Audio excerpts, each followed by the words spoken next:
Hey guys, this is Scott from Trim That Weed. Today we'll talk about how to prepare the garden for spring. This video will explore everything you need and provide methods to care for your garden, so stick around for that. Preparing your garden for spring involves a series of steps to ensure healthy plants and a vibrant landscape. Here's a detailed guide to get you started. Prepare the soil and clean garden beds. Before you plant, it is important to give the soil the attention it requires to create an optimal environment for your plants to thrive. This includes removing debris, fallen leaves, and dead plant material from garden beds. This prepares space for new growth and prevents pests and diseases from overwintering in the garden. Pull weeds early, before they have a chance to seed, to minimize future weed growth. You can also test the soil pH and add some compost for nutrients. You should also loosen compacted soil by turning it over or tilling it to create a healthy environment for root development. Prune and shape fruit trees.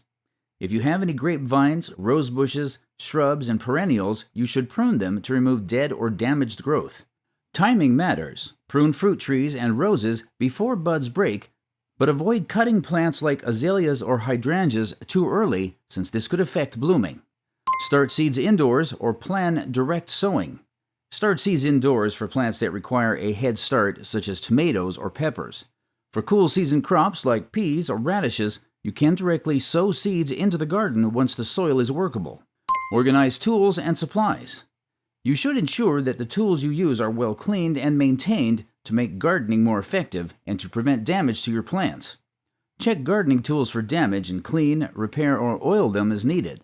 Inventory your seeds and gardening supplies to avoid purchasing duplicates. Plan your layout. Update paths and structures in your garden to promote easy access to your garden and also to improve the aesthetic appeal of your garden. Install structures like trellises to control the natural growth of climbing plants. Map out your garden considering the placement of plants based on sunlight, soil conditions, and companion planting strategies. This ensures efficient use of space and promotes healthy plant growth. Setting up an efficient watering system. By completing the tasks above, you are only one step away from a successful and productive gardening season. Lastly, decide on the watering system you will use for your garden, such as rainwater collection, drip irrigation, or a simple hose setup. This will ensure your plants receive the hydration they need to thrive. So there you have it. These steps will help you prepare the garden for spring. Do you have any comments or questions? Make sure you drop them below and like this video. Till next time.